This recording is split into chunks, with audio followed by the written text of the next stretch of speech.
Bueno, muy buenas tardes a todas las personas que nos están escuchando y viendo en esta ocasión. Agradecer, por supuesto, a la Secretaría de Desarrollo Económico la invitación para participar en este foro, uno de los cuales hace parte del diálogo sobre desarrollo económico que hacen en torno a la ciudad de Bogotá, a los problemas nacionales, y también al equipo de la representante a la Cámara del Polo Democrático, la doctora Guadalupe Pinilla, por la invitación que se me ha hecho para participar acá. Yo, por lo que he podido escuchar en el transcurso de este evento, sí quisiera presentar una visión un poco diferente sobre los temas generales de política económica, Plan Nacional de Desarrollo y demás elementos que hacen parte de los ejes económicos del gobierno de Juan Manuel Santos. Lo primero que yo quiero señalar es que la economía de Juan Manuel Santos, de este gobierno, es la fase superior de la confianza inversionista del gobierno de Uribe. Lo que hay aquí detrás es una profundización de los ejes de esa política económica. Esa política económica está centrada, como lo ha dicho Eduardo Sarmiento, en dos grandes pilares. Primero, el libre comercio y segundo, la inversión extranjera. Cualquier lectura que se haga del Plan Nacional de Desarrollo, cualquier lectura que se haga de las reformas a la Constitución y a las leyes económicas que el gobierno está impulsando, están estrechamente vinculadas con la adecuación del país a los tratados de libre comercio y especialmente en convertir a Colombia en un eslabón más en la cadena de operaciones del gran capital financiero internacional. Ese es el cometido de esa política. Y en ese sentido, el Plan Nacional de Desarrollo es dos cosas: un plan de negocios del gran capital y un plan de subdesarrollo para la enorme mayoría de los colombianos.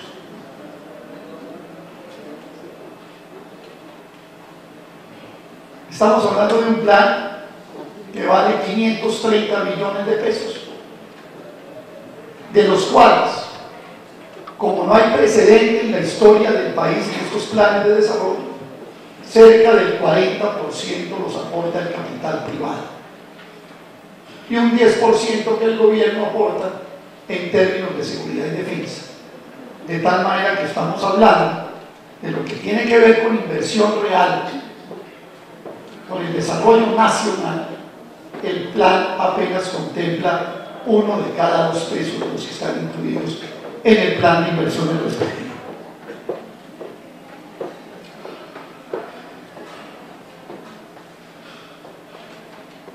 Recordemos que el libre comercio,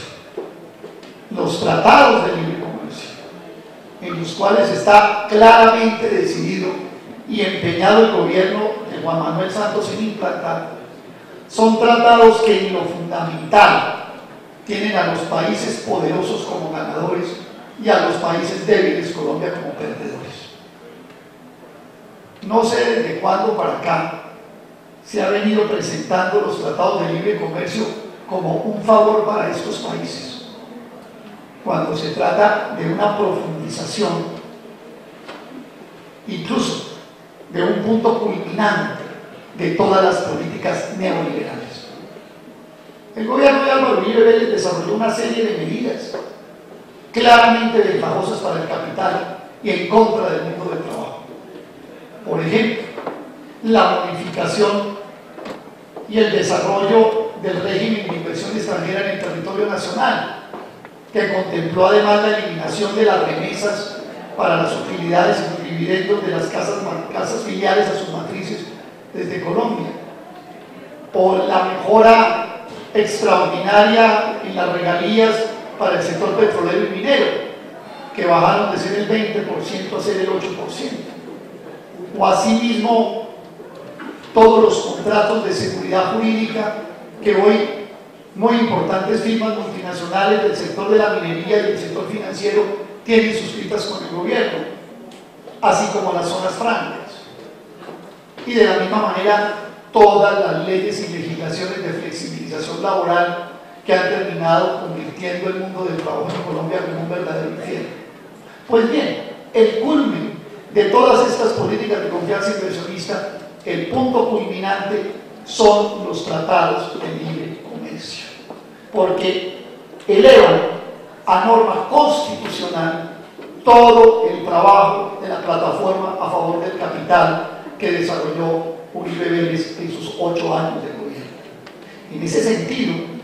nadie puede llamarse engaño con que el gobierno de Juan Manuel Santos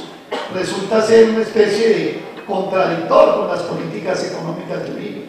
Por el contrario, es un complemento, como ya lo dije, en fase superior de esas políticas. En segundo término, quiero señalar que son complementarios a los tratados de libre comercio y al Plan Nacional de Desarrollo las demás políticas que aquí se han señalado. Por ejemplo, la llamada reforma constitucional que consagra la sostenibilidad fiscal como un principio superior en el orden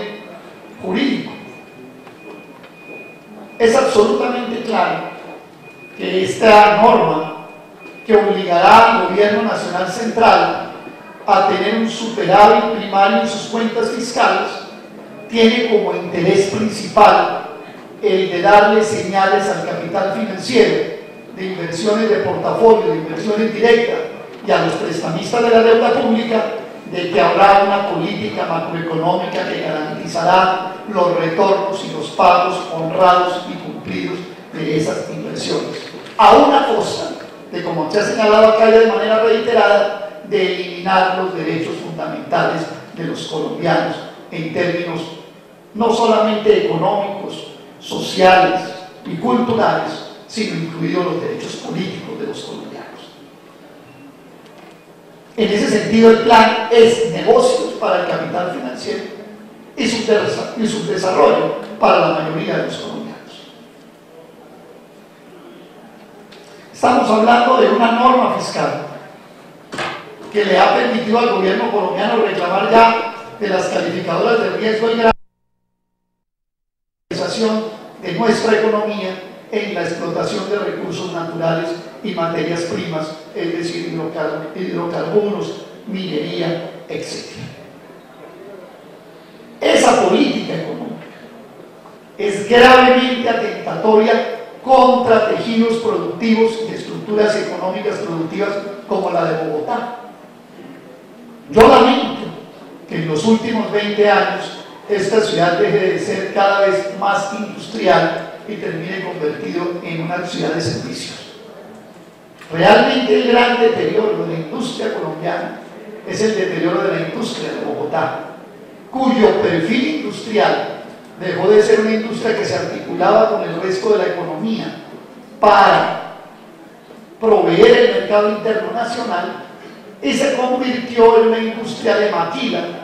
que simplemente articula materias primas y productos semielaborados para la exportación. Y de hecho, como lo registran los estudios de la Secretaría de Desarrollo Económico,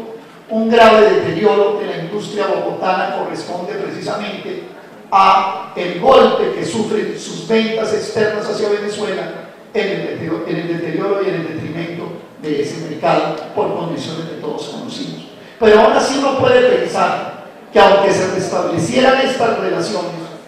¿hasta dónde serían competitivos los productos bogotanos en el mercado venezolano con una tasa de cambio que en esta semana ya está bajando de los niveles de 1.800 pesos y que tiende todavía a revaluarse más? De tal manera se empiezan a menguar y a limitar, y ciudades como Bogotá logran preservar de alguna manera una política social que, por ejemplo, garantiza la gratuidad de la educación o garantiza, por ejemplo, la atención a los recién nacidos durante algunos años o los comedores comunitarios, etc. esa política social que se mantenga, mientras en el resto de las regiones del país empieza a entrar en decadencia, va a traer necesariamente un mayor aumento de población a Bogotá y una mayor migración de miles de personas desplazadas por condiciones sociales, en este caso, a buscar algún amparo en las políticas sociales de la capital de la República. De tal manera que yo podría terminar diciendo una cosa. Primero, en el Plan Nacional de Desarrollo, en este Plan Nacional de los TLCs, en los que se ha comprometido el gobierno del presidente Santos a implementar, que hoy, en las condiciones de política económica, con las reformas y con los cambios y con los desarrollos que ha tenido la política neoliberal durante los 8 años del gobierno del presidente Uribe, hoy los TLCs en el 2011 son peores que en el 2006. Después de eso, lo que tenemos que hacer los bogotanos y lo que tenemos que hacer los colombianos es movilizarnos de manera muy contundente y decidida para tratar de resistir el infierno que en Colombia se va a montar como resultado de estos TLCs, de estos planes de desarrollo que van a llevar a fase superior las ya muy negativas políticas de confianza inversionista de los dos gobiernos del presidente Uribe Vélez. Muchas gracias.